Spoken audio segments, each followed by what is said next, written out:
Beautiful. We will get started right now.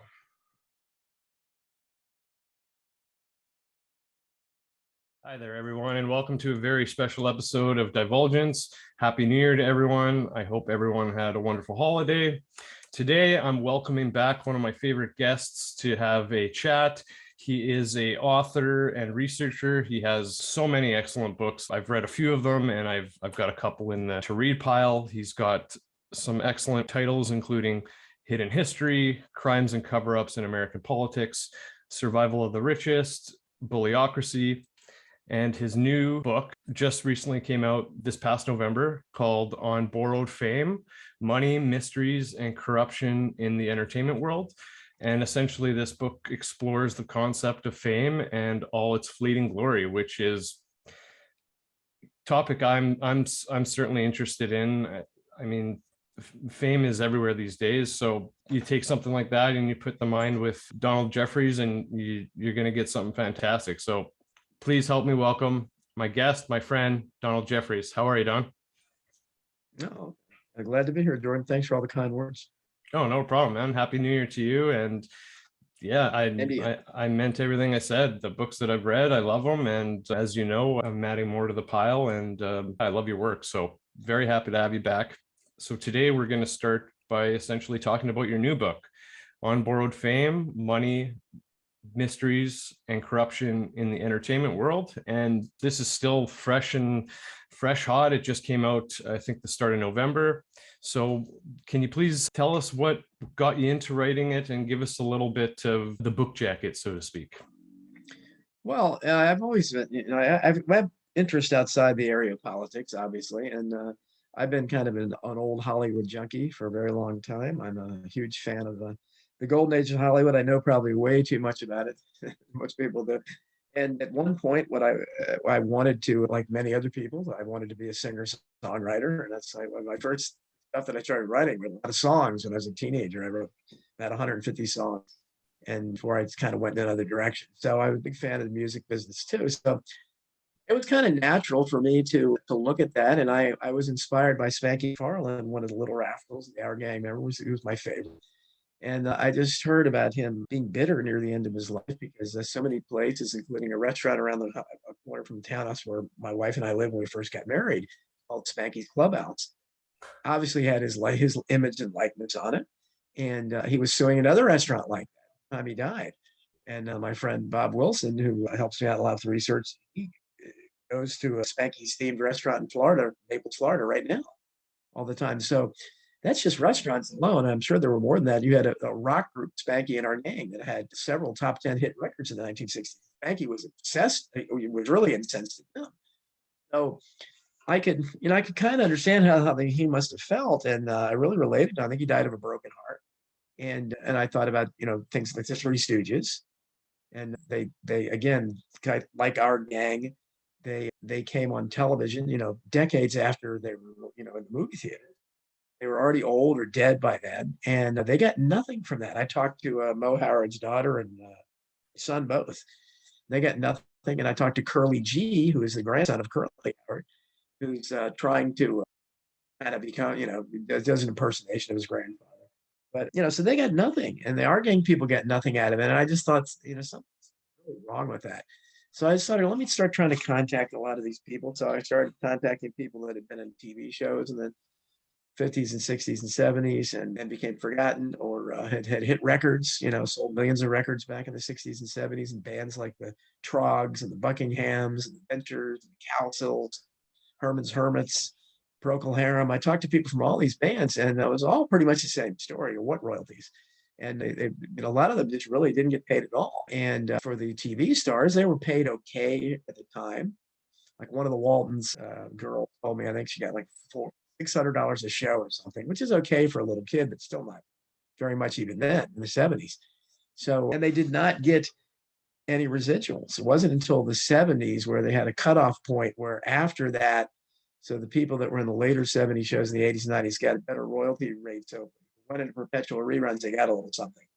But the people back in the Andy Griffith days and things like that, they got nothing for royalties. So again, it's something terribly unfair, that the cast members like Gilligan's Island got nothing, and yet Sherwood Schwartz, who produced them, got millions. Same thing with Hal Roach and the Little Rascals. Hal Roach outlived most of his Little Rascals. He lived to be 100, and he obviously made a lot of money. And the Little Rascals made very little, died tragically.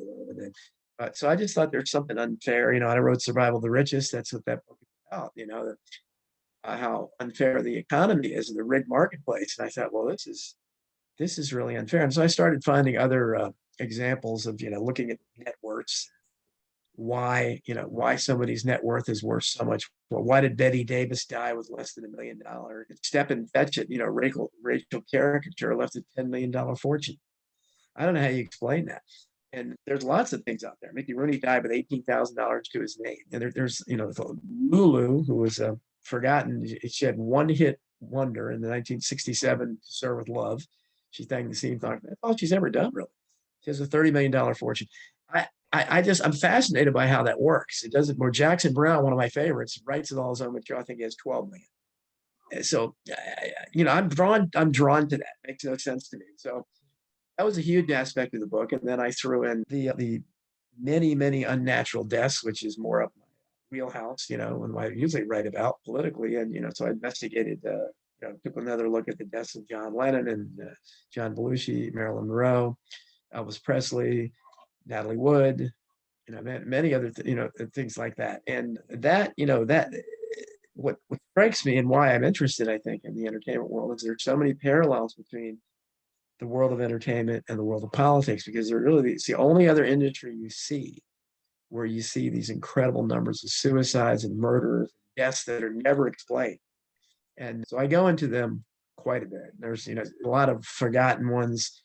A lot of the names aren't going to be recognized. They mean a lot to me. Every time I watch an old movie, I scan the IMDb, Internet Movie Database, just to see if I can find some unnatural deaths or some weird departure to somebody that inexplicably, and I go into that a lot too. Was a leading man in the early talkies and then just dropped out, making more pictures. A lot of examples of that in the book. So and again, as you noted, I look at the question of fame itself too. I go into history of fame. What does it mean to be famous? And how we really have gotten to the point where Andy Warhol, who ironically is remembered for nothing else but saying everybody will be famous for 15 minutes. Nobody knows anything else about him. But I think we've reached that point where, especially with YouTube celebrities and everything, people at least a lot of them are catching in.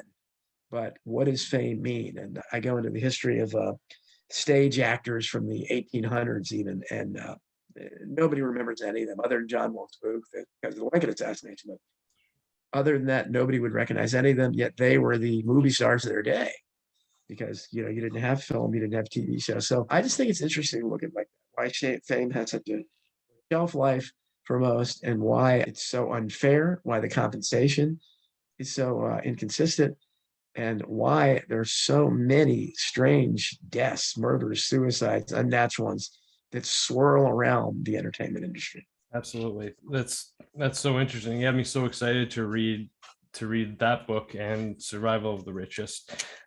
It's just interesting stuff because not only are there all these deaths and interesting circumstances that you talk about, but again, the mirror to politics and political figures and that whole realm, it's uncanny sometimes. And yeah, very, very interesting. In particular, I forget his name. I'm sure you'll know the star of Hogan's Heroes. Do you get into his story a little bit? That's one that's Bob always Crane. yeah, Bob Crane. Well, people have asked me. I don't think I went into it that much. I'm sure I mentioned it, but Crane is one where I think the explanation is a little different because they pretty much seem to know it was obvious who killed him. And I don't think it was anything really that other than he was into this really odd, perverted, kinky stuff. And this guy was, I guess, associated with him and helping to film it or set it up or whatever. So I think that seems to be, but now why they could not convict the guy, I don't know. That's kind of strange. And his son has never seen that. Bob Crane Jr., I think, has never seemed to understand that either. But I probably should have put more in it. I've been reminded of a couple others. I obviously didn't hit all the cases. Oh, there's so many, Don, right? And like Yeah, just like you yeah, said, there, there's so yes, many. There's so there many. is. Yes, So there are. you Yes, you yes, could do volumes on it in that yeah, case. yeah. But we looked at, there's obviously we went to, did a lot on Lennon, a lot on Sure. Elvis Presley, a lot on Natalie Wood. I've had Lana Wood, who's her sister, actress. She was on my show a couple weeks back again. I've interviewed her Cool. twice now, and she has a book out now that's basically accusing somebody, whereas Robert Wagner, of doing it, and she's been very vocal about it. So there's a lot of questions behind many George Superman Reeves. That's an interesting one. That's a very, yeah, Yeah, absolutely. yeah, Sure. yeah. And he's I think again, the answer there is obvious, but because we're told that he was in an upstairs bedroom while a little party was going on downstairs, and he went upstairs for some reason and decided to kill himself. Sure. But he just happened to be having an affair at the time with Toni Mannix, who was wife of Eddie Mannix, genuine mobster who was number two in command at MGM. And I go into the history of Eddie Mannix in the book. I mean, it's this guy covered up things that Clark Gable and a lot of the other stars at MGM did. So he made sure he got him out of trouble. There's a rumor Clark Gable killed somebody driving, and that Mannix got on the scene and he blamed he got a young Walter Houston, a young John Houston, to take the blame for it. And they rigged it so he got off anyhow. But that's supposedly what he did. But he was a genuine mobster, and that was playing. I mean, George Reeves wasn't really Superman. He must have thought he was, if you're playing with fire by screwing around with that kind of a guy's wife. So I think it's pretty obvious what happened to him. Sure. Yeah. Mhm. Sleeping with the fishes, basically. Yeah. Another one of your general points. It's interesting. There doesn't seem to be a proper equation or formula you can pin down to how this wealth is changing hands when it comes to creative works, because Right. it's unbelievable. Some shows that were very successful, you'll hear about, the stars or whatnot making no money, Yeah. no money being kicked around with reruns or whatnot. And then of course you'll have something like, I mean, Seinfeld's a huge show, but I mean, there's still a lot of money that changes hands with a show like that. And I'm sure like Friends is still very popular, and you get these sitcoms that are getting popular again, and a lot of retro and vintage stuff in general is coming back, right, Don? So Yeah. it's interesting to think how much money was generated from it back then, how much is being generated now, and where's it going? Yeah. Yeah. Well, it's just now obviously people like Seinfeld and Big Bang Theory and Two and a Half Men. I mean, these guys are all making like Friends. I think they all were making $1 million an episode at some point. So I mean, obviously, yeah, they don't even need any royalties or residuals, but they'll get them too. I Yeah. mean, they're set for life after one season. And so, but you look back at some of the, Andy Griffith ran for 8 years and showed Beverly Yeah. Hillbillies, I think, ran for 10 years, things like that. And they, I look at where I could find what the estates were worth of some of these actors. And, other than Max Baer Jr., who played Jethro Bunny, he made a lot of money producing Macon County Line, which is an unexpected hit as a movie. He didn't make that much playing Jethro Bunny on the Beverly Hillbillies, but he's worth a lot of money. Rest of them did. I don't know about Buddy Ebsen. Probably, yeah, the rest of them didn't do that well. And Ellie Mae, when she died, left I think a really modest estate, 100,000, like that. So I look at those things and try to figure out, but it seems to be, it's just incredibly unfair to me, because now, of course, things have equaled out to some degree when although I think it's kind of ridiculous to be getting $1 million an episode, but Sure. it shows you the money that's there. But it just seems to me terribly unfair when the people that are the creators of the product, and I feel that as a writer, because I know how low our royalty rates are, and they're very low. And so, the people that put out my book, they're the ones that get the money. I get I have to sell a whole lot of copies, more than anybody's going to sell in today's market, to make any kind of real money. And in the past would have been possible. But it's the same thing goes for like now, why the actors have it much better. The recording artists have it much worse. I mean, you have, Okay. because the era of the big record label contract is pretty much gone. And you don't have, like, my generation spent, who knows how much money. I mean, my wife and I each probably have, close to 1,000 records, probably, I would say. So we spent, we each went to so many concerts, apart and then together. T-shirts, all that. I mean, we contributed, and then we bought cassettes, and then CDs when the new kid. So a lot of duplicate buys. So we spent a lot of money in that business, doing everything we could. Just we're really thinking of supporting the artists. I just wanted the music, but my generation did that. Now I don't think people do that as much. I guess they still buy CDs, and I guess vinyl's making a comeback, but people still goes to shows. And with the vaccine mandates, that may be harder now. Yeah. But it's the artist, even a Taylor Swift, has to get so many downloads on Spotify or something. Just an incredible number of hits, and only somebody like her, people like that, can get it. Right. To make any kind of money. The average artist, they're making pennies on whatever. It's not like, as Mick Jagger, I think, said, it was only a very brief period in the music business when the money was everywhere. And so basically, probably late 60s to maybe mid 80s, late 80s, maybe a 20 year period where you get people like groups like the Eagles that hit at just the right time. That's why if you look at their net worths, they're all worth a couple hundred million, every band. But others, that came before and that have come since, they're having to, a lot of these bands that are out there now have other jobs. Sure. They can't be built on performances. Again, you don't have the packed houses. Again, my generation, we could go to centers that would hold 30,000 people. Now, last several concerts I've seen, real small venues that are just, 500 people maybe. And that's what it's there for. So it's a whole different, I'm not sure why that is, but that's the way it is. And so it's better for actors, but especially television actors, and I guess, film too. But because they're pretty much set, you become any kind of a film star now and you should be set for life. And you can just branch out at that point, right? Yeah. You make 5, 10 movies where you're making millions each, then you're fine. But again, you look back in some of even the big stars in the past, it wasn't quite that good. And I go into all that, people can judge the stuff. I think they'll be fascinated by it because there's so much inconsistency there. And I think people will be surprised at a lot of the numbers.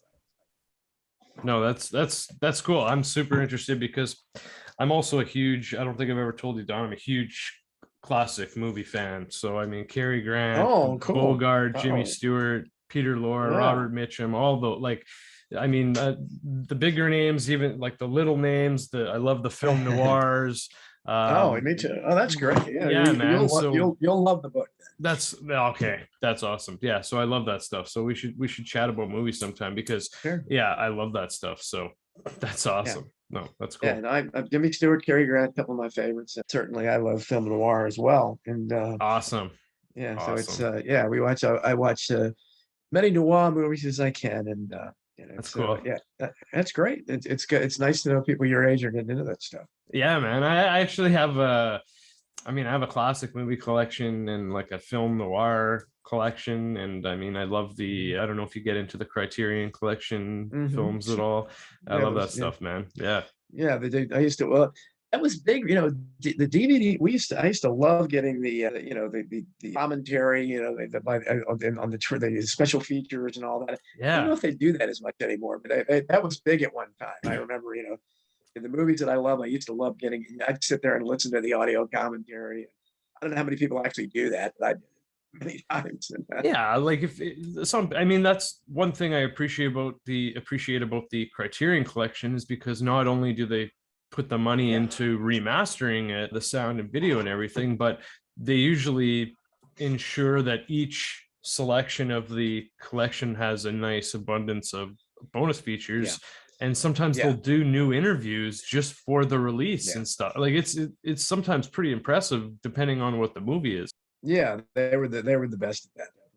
Yeah, absolutely. So it's cool, and they do a good job of trying to grab some movies that are Hollywood redid over the last 20 years or so, and like the original Insomnia, the original 3:10 to Yuma. There's So, once you go back, I mean, but once you go back and Yeah, you start watching the movies from 40s, 50s, and 60s, and you start seeing, I mean, even summer, I mean, I like some 30s and whatnot, but I mean, yeah, there's a good period where there's just these gems of movies, and they just yeah. don't make them like that anymore. And No, yeah, it's no, they don't, and that's why the studio system, which I talk about a lot, and it was unfair to a lot of people and exploited them, but it put out those dictators that were at every studio. They ruled it with an iron hand, but it was rigid structure, but it was an assembly line that worked. I mean, they put out incredible quality product over and over again. And you can look at most of the B movies, or even a lot of the Poverty Row features. I like them because yeah, I love Bela absolutely. Lugosi. And when you compare it to a lot of the stuff today, but you look at, and I love film noir. And Yeah. I love the 50s, the big bug film, all the sci-fi films. I love Okay. anything where somebody's coming and destroying a city. I love that. So I Nice. still Okay. watch that. I love that. But I love the very early, the first talkies, the pre-code talkies. I Okay. watch any talkies from the 20s. I'm just fascinated by, Okay. and Cool. anything up to 1934. That's when they put I Okay. love those pre-code talkies because you get, racier dialogue. It's grittier, and it's amazing how the stories hold up because it's the Great Depression, and they had these pitter patter, these fast talking actors that couldn't make it later when it kind of got out of style. But I love listening to like rat a tat tat dialogue, and it's fascinating to watch. And of course, the early horror films came out and that Yeah. era as well, the Universal horror films. So I love the early pre-code talkies. So I would say that Hollywood was just almost in general put out a top, even the movies that I don't necessarily like. I'm not a huge fan of. I don't like war movies. Okay. Not a huge fan of westerns. Some westerns I like, Yeah. uh, I'm but about the same on that. but even if it's something I don't like period costume pieces very much. But Yeah. I mean, like Barry Lyndon yeah, by yeah, Stanley but Kubrick. I can't stand. yeah, I just can't stand that movie. yeah, Yeah. yeah. I just don't like the costume pieces. But if you look at everything up until I would say, from the beginning talkies, maybe to the early 1960s, Okay. there's a consistent quality, I and agree. Absolutely. it's just yeah, it's just the production values are high, and the writing's top notch, acting is usually good, cinematography. You're not gonna like a lot of the modern movies I hate now because I'm interested in them, but I can't stand the whispering dialogue when they Okay. start. When they start to wait, where I have to strain to hear what's being said. I Sure. mean, that's like I've said, I'm not going to publish a book that has blurry ink so people have to struggle to read it. That's Well, absolutely. I mean, yeah, Yeah. but this is a reality. And when I started writing about it, I got a lot of feedback. Yeah, that's what we say all the time. And I don't know why they do that, but they even have whispered narration sometimes. Did you ever see Tenant? Came out 2-ish years ago. I think um, Isaiah Washington, or oh shoot, I forget what his name is, but his last name's Washington. Robert Pattinson. It was the big Christopher Nolan movie. no, I don't think I saw that. They No. kept putting off the release because of COVID, but then they finally released it. The first Okay. scene, or maybe even the first two scenes, give or take, that was the sound was muffled, and you don't know what's going. You Yeah. literally like Yeah. you're not sure what's It's going insane. on for a good part of the Yeah. movie. Yeah, And you watch any old classic film, when you listen to Clark Gable or Joan Crawford, yeah, you talk to people like you, they're going to enunciate everything clearly. And even if they're whispering, they have the sense to turn the volume up so it's a loud whisper so the audience can hear. And same thing with a lot of the filming. When they film at night now, a lot of times you can't really see well. Look at all those films. They filmed at night. In the old days, you saw everything clearly, but it was clearly night. So they did things differently. It was production night. They thought of the audience. Now I don't know what the hell they're thinking of, but it's a shame because a yeah. lot of these movies I would enjoy, but I had to turn them off because I'm sorry, I'm not going to turn my TV level up to 50 and then blow the speakers when some other sound effect comes up. It's Yeah, 10 you don't times as know when loud. to. Yeah, yeah, Yeah, yeah, it's absolutely. ridiculous. When you mentioned night and just talking about what they used to do with lighting, Yeah. I mean, especially there's some film noirs where they do some amazing Yes. lighting techniques. I have a book, I think it's called Painting with Light, And it's Mhm. it's awesome if you're into that kind of stuff. And yeah, they just the way they did a lot of different things, the way they did a whisper or certain Yeah. sounds or expressions. There's something just amazing about it, even if it's something that isn't necessarily a positive scene, or just the way they do things. It gives you a feeling like, oh yeah, okay, like that's how they used to do it. Like, where did they lose their way? But I mean, And most when importantly, at the end of the film, you never had to wonder what happened. A lot of times I'll be watching modern films now, and maybe I'm just stupid, but it ends and I don't know what happened. I have to go online and try to see if I can find spoilers no, I because I hear don't you. know. I don't understand what happened, and I just don't. I understand you want to make the audience think, but it's not, and there are inconsistencies there, and it's a shame because a lot of the good ideas are spoiled like that. They don't really end it, so you don't know what happened in the film. Yeah, there's a lot of movies that I've seen, and I think, okay, this had so much potential. I feel like the original script or the original idea was passed around the table and chopped and corrupted for whatever reason.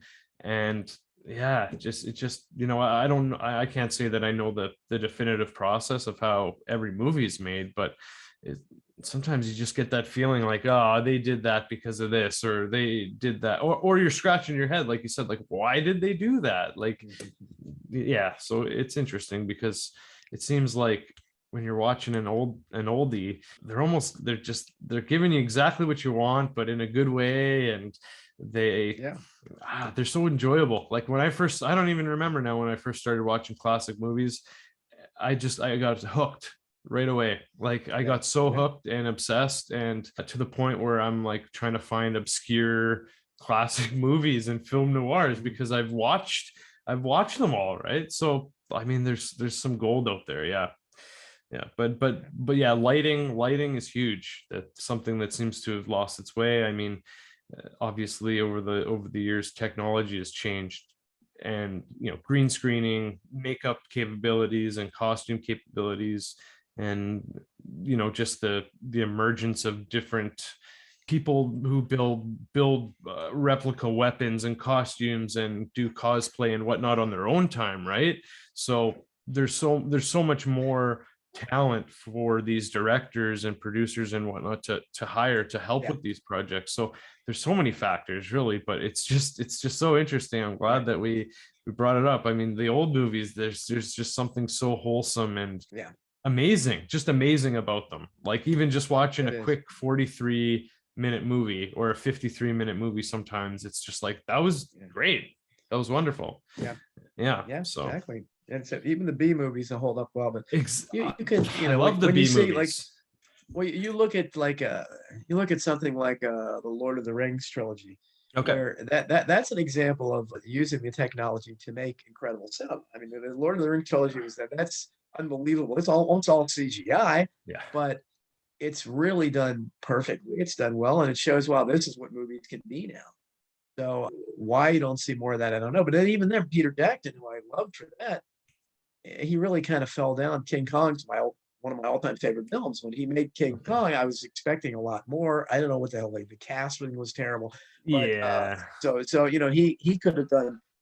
I expected a lot more from him because I'm a huge admirer of the Lord of the Rings movies. So I don't know what happened there, but again, it just shows that or another one is Tim Burton, who I love, from Ed Wood, especially. sure. He's incredible. Where I fell in love with Johnny Depp, but a lot of his other movies have been hit or miss. I don't know what's going on there because I really admire him. But so even the best ones today, they hit a lot more than they miss a lot more than they hit. Sure. I'm a huge comedy fan. Yeah, Stand-up comedy, I love comedians like Sam yeah, Tripoli. I love yeah. comedians. I love No, stand-up comedy. I'm gonna be on Sam Tripoli's show again. I think a couple. It's this month. I got to look on my Nice. calendar. Yeah, so Awesome. Yeah, look it up. Sam's I'll be on great. there. And I mean, I love his show. He inspired me to start mine, and I love his comedy. I've seen his Yeah, stand-up. But when it comes to comedic movies, I mean, over the last recently, anything recently, I would yeah. almost just guarantee I'm not going to waste my money or time on. Oh, no, it's But horrible. even if you look at certain names like Adam Sandler, Will Ferrell, it's like they used to hit every time on the Right. mark, and now it's like they'll just put trash out there, like Yeah. like actual just awful Well, stuff. it's soft. It's the comedy has become potty humor, Sure.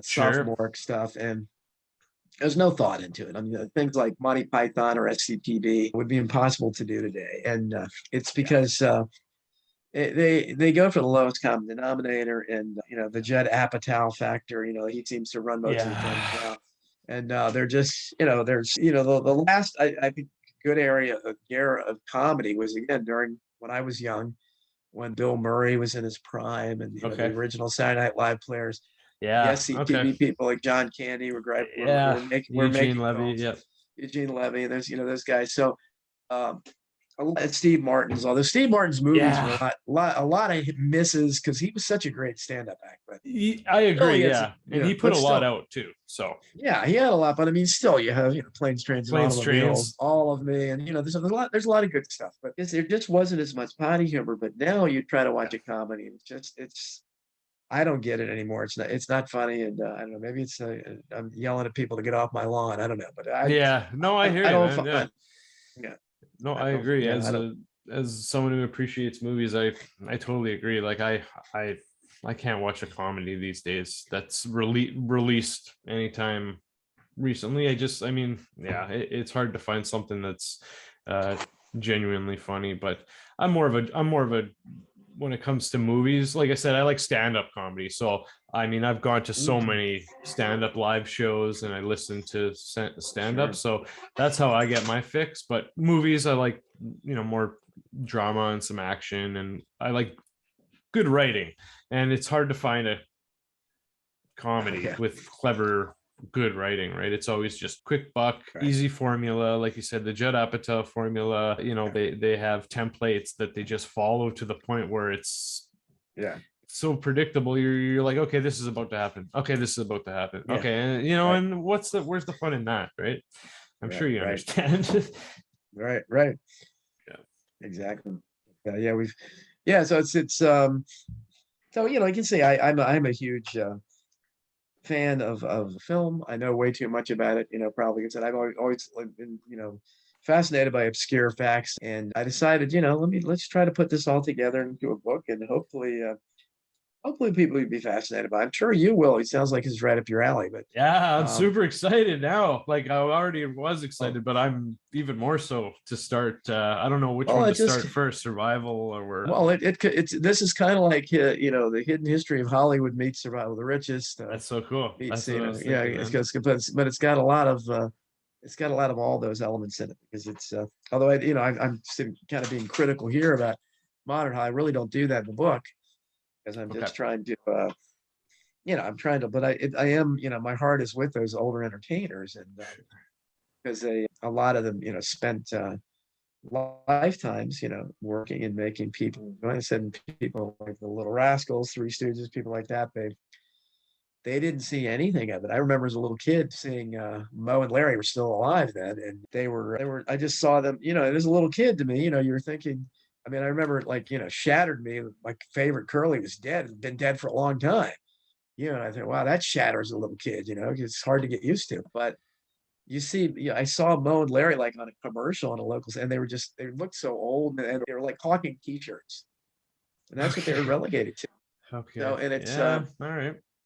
it's a shame when you see that, and so they certainly weren't the only ones, but you see today even like that's how a lot of the celebrities I was able to contact have websites, and many of them like are selling memorabilia or selling something, Sure. and they're selling on their name, and they're trying desperately to get the money that they were should have gotten for their work. That's the reason why people still care about them, and because they were on Lost in Space or the Brady Bunch or whatever all those years ago. And all those fans that watched them as kids have grown up, and they're they'll go to autograph shows, the conventions, Yeah. Oh, a yeah. lot of them I've been to a lot some of of them show up those at too, man. Comic Cons. Yeah, the Comic Cons and all that stuff. They end up showing up for those things, and There's a lot of money there too sometimes. yeah, that's right. That's how they make their money. So Lots. that's it's good they're getting something out of it. But anyhow, this book is kind of a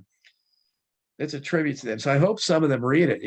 I got some blurbs from That's cool, man. Yeah, no, that's awesome. That yeah. must have been an interesting. How was the experience of? I mean, it may have been somewhat similar to Survival of the Richest, but how is researching and executing this project compared to the Crimes and Cover-ups and Hidden History and Well, same, very similar in many ways because I only write about stuff that I'm really interested in. So, cool. people, when anybody's ever asked me about being a prospective writer, it's like I couldn't, like if somebody told me to hired me to write a book on military strategy or something, I don't think I could do it. I just don't think I could do it because I'd be falling asleep trying to write it.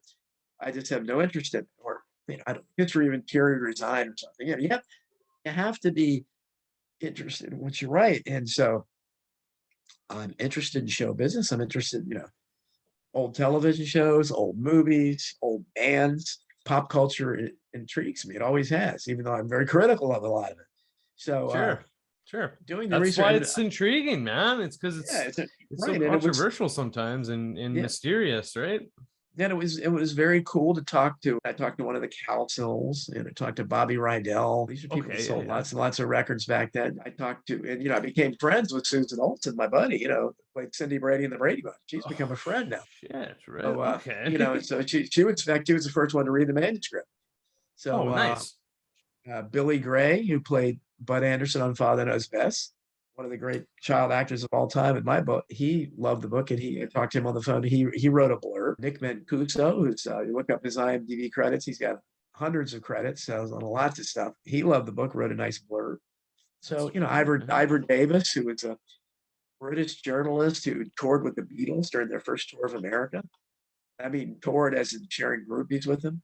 So a Okay. very cool guy, and he loved the book, wrote a nice blurb, and I've had him on my show since then as well. So people like that, and other actors and actresses who I sent the book to for them to read. I never heard back from them. I don't know, but I'm hoping some more of them read it. Paul Peterson, who was a star on the Donna Reed show, and he's Okay. formed the group A Minor Consideration, which Okay.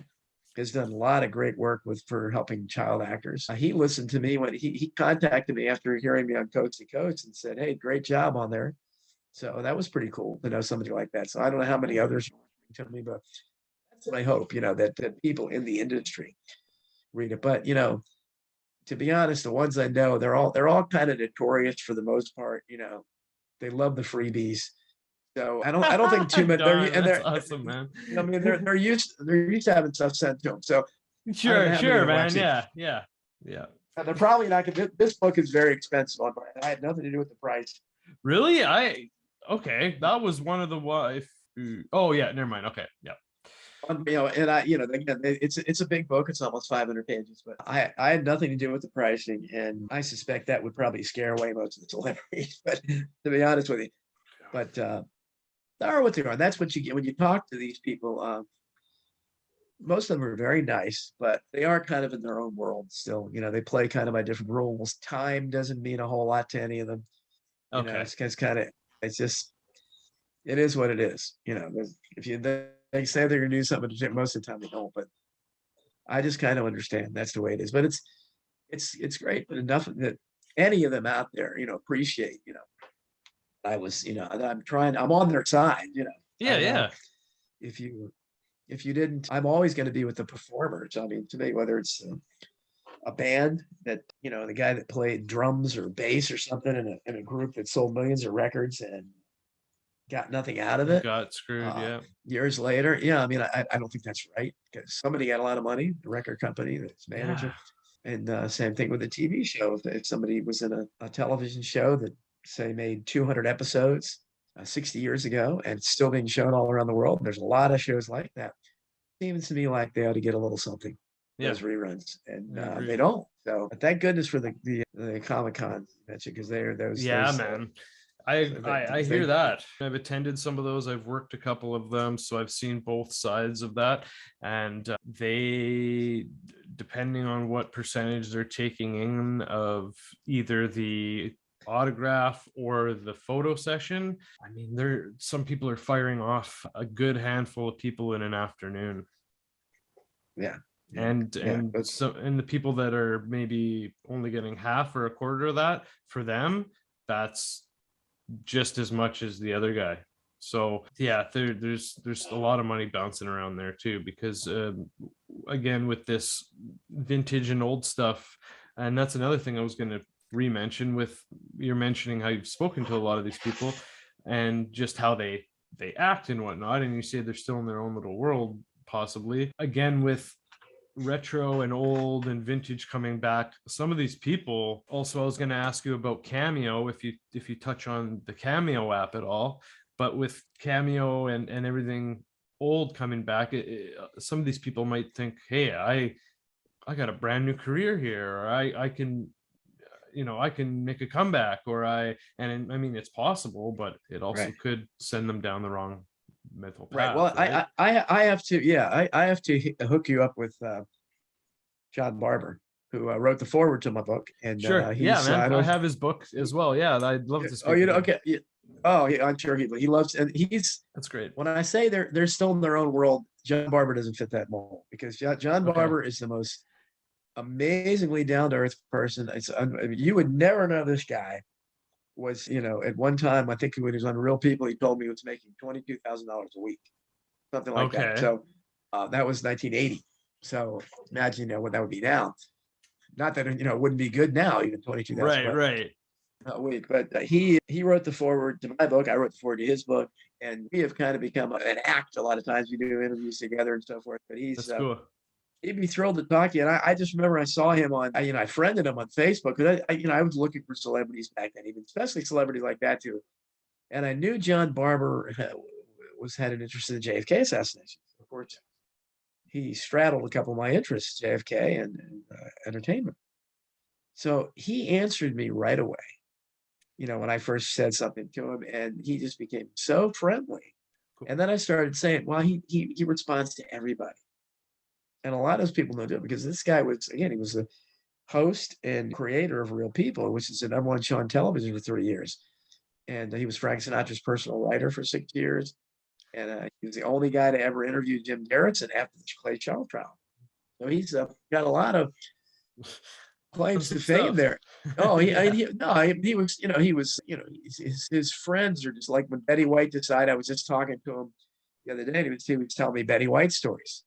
Okay. That Betty White was a good friend of his. So he knew all these people, and he he would be great for you, because he could regale you with all his old show business tales, and he loves to tell them.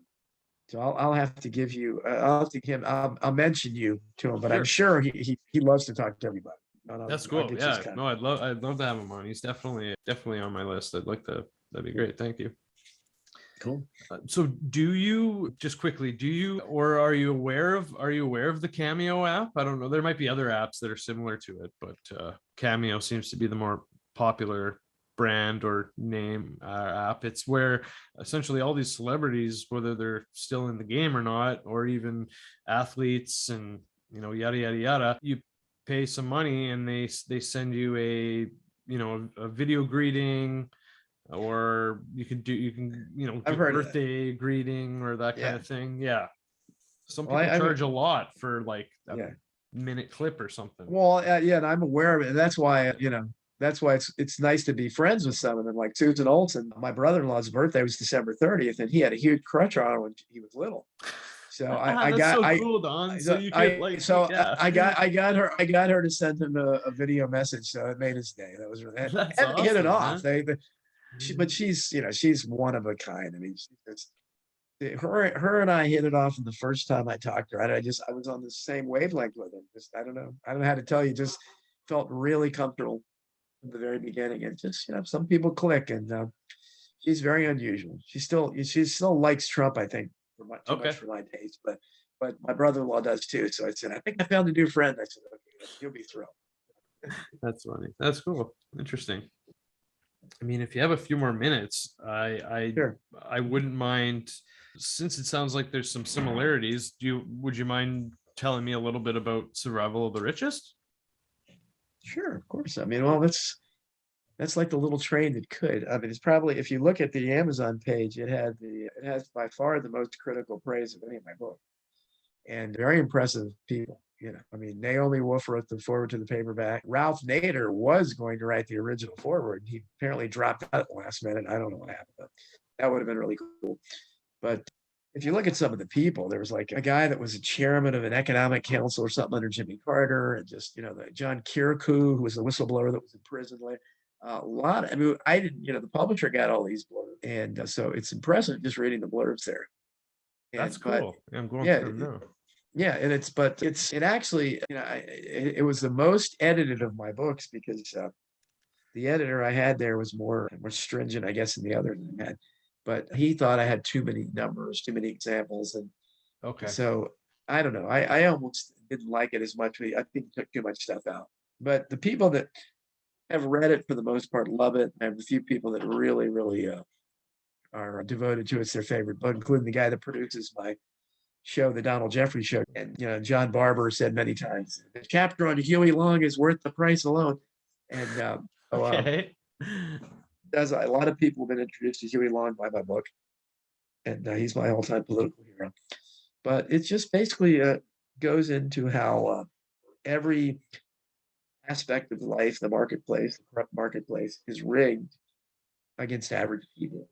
So the average man or woman doesn't have a chance. And I just show how everything from insurance to what you pay for almost everything, and credit card interest rates, things like that, is rigged against people. So it's hard to ever get to lift yourself up. And I go over the bleak statistics that show overwhelmingly there's almost no economic upward mobility in America. That if you're born poor, unless you can play sports, maybe if you can sing or something, maybe possibly. But even I have whole examples of, now if people want to, you could check out my blog too. Go to donaldjeffries.news and you search under the archives, and I have a couple of deleted chapters from Hidden History and Survival of the Richest weren't in the book. And cool. the one on the I don't know if I had one or two. I think I had two chapters for Survival of the Richest, but one of them I thought was the most important chapter in the book, and they deleted it. And it was about all the celebrities. And I went into the backgrounds of all these people that I could find, and I showed overwhelmingly that now, or going back to the golden age of Hollywood, whatever you want, almost all of them they almost all came from upper middle class, if not wealthy families. Tons of Mayflower families. So you had, I mean, I'm talking about even the good looking actresses you think maybe casting couch, but most of them came from upper class backgrounds. So astonishing to look at. And I don't know why they didn't include it, but people can read that on my blog. Awesome. And that was the essence of the book, to show that if you're poor, unless you can play sports, you're going to die poor. It's just the way it is. And I go over the statistics about college, where God, I've forgotten them now. So many numbers from this book, it was that book that I've forgotten, but it's a huge majority of people that go to the top, I think, top 150 colleges or something like that, ranked in the United States. I think 90% come from the upper half of, economically, something like that. And almost nobody in that bottom quadrille, the poorest group, first of all, none of them go to the best colleges, and very few go to colleges at all. So there's just not going to be any upward mobility there. And if you're born wealthy, it's almost impossible for you not to get wealthier. It was Gerald Celente, somebody I admire. He's famous as saying, like up or somebody born on third base and think they hit a home run. And so many of these guys are born on third base. And that's the essence of the book, is to show that. And the original title was supposed to be, I was no fan of Barack Obama at all, but people who read Hidden History, my section on there know that. But Obama said one thing that I agreed with, and that was when he said, "You didn't build that." And that was the original title of the book, was "You Didn't Build That." They didn't like that, so they gave me. Okay. I gave them several alternative titles, and they picked Survival of Okay. the Richest. But because my point was that the theme of the book is that he was exactly right when he said that, where is it so much luck is involved in life. We all get a helping hand most of the time. Yes, you can work hard, but for the most part, if you work hard, you're doing physical labor, things like that. And you may not get any help, but you're barely getting by. That's why, I talk to working class. And many of them say, they hate what I'm saying. I don't know how many people have told me, oh, you want to share the wealth, And I said, yeah, I think it needs to be divided up more fairly. He said, well, what's your definition of rich? Somebody just has more money than you? Yeah. Okay. I lay it out pretty clearly. All you need to know, and I wrote in the paperback version, I did an updated afterward in 2018, whatever it was, update. But I came up with this amazing statistic that I found. That is, permanent. Again, keep in mind, we don't know the wealth. We don't have any idea of the unaudited foundations, the Gates Foundation, the Clinton Foundation. Nobody knows how much money are in those things, just like nobody knows how much money is in the Federal Reserve because it's never been audited. So just the money that we know is in circulation, that not counting the offshore profits that are hidden tax shelters, something like that. If you divided all that wealth up in America between every man, woman, and child, it would come to something like $343,000. Every man, woman, and child. Now, I don't suggest doing that. It couldn't be exactly equal, but that shows you how much money is out there and how, really sinfully it's being distributed. Because how much would it be each? 343,000 each. That's for every person. So you have a family of 4, instant millionaires. So just imagine how. Now I'm not suggesting that they do that, but sure, that gives you an idea how poorly. That's what my hero Huey Long wanted to do. That's why the book is really devoted to him, based on his philosophy to share the wealth society, and he wanted no one to be without. At that time, he thought everyone should have a home, a car, and a radio. Those are the most convenient devices. So, and no one at that time, he was peaking. He wanted to peak fortunes, I think, at 10 million, something like that, which in today's world would be about 120 million. Sure. Okay. I think a pretty fair amount. But most people don't realize it. I pointed out and I was able to correspond with Huey Long's great granddaughter several times during the course of the book, Audra Snyder, who's the only one trying to maintain his legacy. So very cool to talk. But I found a lot of information from her website about that, Huey, and his share the wealth tax proposal would have exempted the first $1 million of income from any taxes. Now that was in the 1930s, which would be about 12 million. So who was going to be paying the taxes. That meant the absolute top, the absolute 1%, the absolute top tier of the 1%. This is why he was so dangerous. He was no Franklin Roosevelt. He was no typical Democrat that was just going to raise taxes on the rich, but they would keep their tax shelters. Huey wanted to tax wealth. He was already talking about the foundations back then.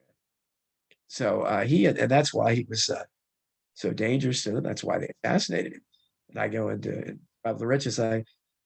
I think I probably had the best section on his assassination as well. There are people want to learn the truth. Spoiler alert, it wasn't the doctor. It wasn't the doctor, Dr. Weiss, who his bodyguard shot up like 80 times within a minute. Afterwards, that's wasn't him.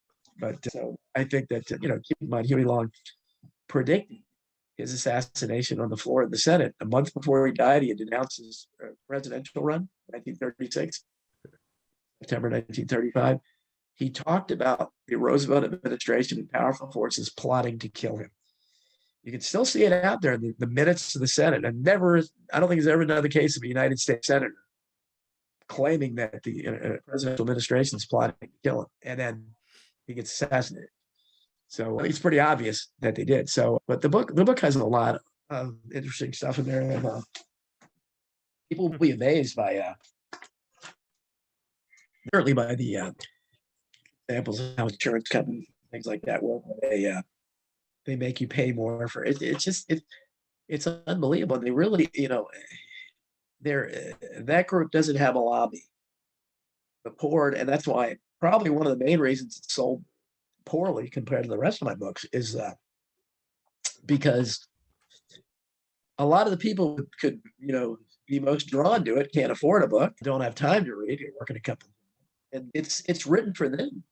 And there aren't many champions outside that group. They may claim they give lip service to the poor, but they don't, because if they did, that would be the Yeah. Bernie Sanders types. They would be doing something more concrete, and they don't. So, and of course, I also talk a lot about immigration in the book, and that's one reason the left doesn't like it. A lot of them don't, because critical immigration, because I think it's the single reason why working class wages have dropped so much and benefits have been eliminated because of labor.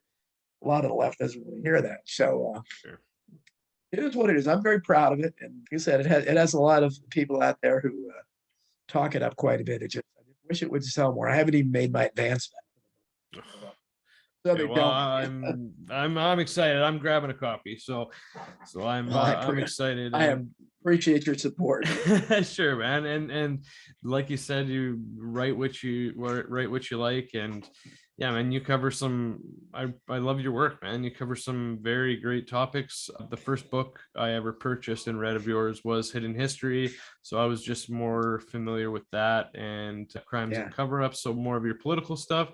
And then I remember seeing when Bullyocracy came out, so I thought, okay, he does something different. And then once I looked at your catalog, I thought, okay, like, yeah, he definitely has a nice variety of topics. So yeah, to all my listeners, check out Donald Jeffries stuff, because he's got some great books, and it's not just his new book that sounds interesting. He's got some great stuff, and his research and his execution of how he lays it all out, I must say, is excellent. So you're definitely going to be getting great work. So just to try to keep it simple. Before I let you go, do you have, based on your research from your new book and maybe even Survival of the Richest, but do you have most bizarre celebrity scenario, or like someone who just got kind of screwed over the worst, or like whether it's the inequality of compensation for work, or whether it's just a weird left turn, and their career in life kind of something happened, maybe. Yeah.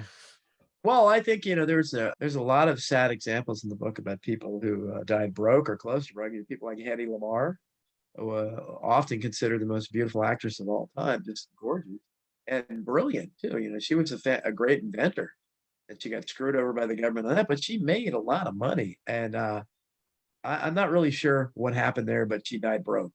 And I don't know how that happens. Betty Davis, I mentioned, died with less than $1 million. Actress, a huge actress for decades. Joan Crawford, I think, was about the same thing. And then, great actress for decades. Both should have left. That's a very modest amount, for their careers. And that you had contrasted Stephen Fetchit, who was a raging caricature, never had a long career. He was kind of, again, a buffoonish character that was, demeaning. I mean, whenever they talk about blacks being on the screen and being treated stereotypically, his first name they mentioned. Okay. And he died with a $10 million fortune. I can't think of a better example than that. I don't know how Stephen Fetchit could have made $10 million when Hedy Lamarr died broke. Mickey Rooney had $18,000. Of course, he did have 8 wives, so that probably ate up a lot. Okay. But so he was probably paying a lot of alimony. But Joan Crawford, Betty Davis, less than $1 million. And there are other examples as well. I don't understand. I mean, David Cassidy, from the Partridge Family, who my stepmom died. loves David Cassidy. Yeah. Very modest, very sad life, very modest. I think it was, I want to say 500,000, something like that. Again, very, very modest. Not sure why that was, but so it just went. And I'm always drawn to that. And when I look at, okay, what was, when I was interviewing Steve Ubaney, who wrote Who Murdered Elvis. He's the one, by the way, for I didn't know Elvis had an obsession with the JFK assassination. He did. He used to watch the Zapruder film all the time too. So that puts a whole new light on his death for me. And unfortunately, that didn't get it into I didn't interview him until afterwards. And I told him, I said, damn, I won't say nothing because I would have I would have highlighted it. So when you're reading my section on Who Murdered Elvis, keep in mind that I didn't have that information yet. Cool. And inside information. But Elvis, but he also told me, I didn't know, that Elvis died with about $1 million. Again, one of the biggest stars in the history of the entertainment world. Yeah, I mean, should have had a lot more than that. So management, Colonel Parker, people like that, sure, but Well, yeah, still, that Colonel Parker, right? yeah. Yeah. So it just makes you wonder. So but the book is all about those contrasts. And what I do is I'll typically I'll cite a number from somebody that seems like, how did they make that much? And then I'll cite a number, how did they make this much? As opposed to, and it's the reader, I think, will pretty much obviously think, wow, the bigger name made a lot less. And that's, the one that you would recall more. So Mhm. somebody like you will be able to appreciate it if you have a knowledge of classical I'm history, very because excited. I'm super happy we had this talk, man. I'm even more so yeah. excited. Yeah. Well, great. I'm glad. I'm glad to hear that you're a fan of it as well, and I appreciate Yeah. your enthusiasm for my work. Yeah. No, I love it. I love it. I love it. Ladies and gentlemen, the one and only Donald Jeffries, his new book again on borrowed fame, money, mysteries, and corruption in the entertainment world is available now. Donald, it's always a pleasure to have you on, and that was a great conversation. I had a lot of fun. So thanks for coming on. Thank you for your My time, pleasure. and yeah, all the best to you in the new year, my friend. I'll definitely speak to you again soon. I'll be looking forward to it. Thanks for Okay. having me, George. All right, Don. All the best, man. Take care. Okay. Take care, man. Yeah.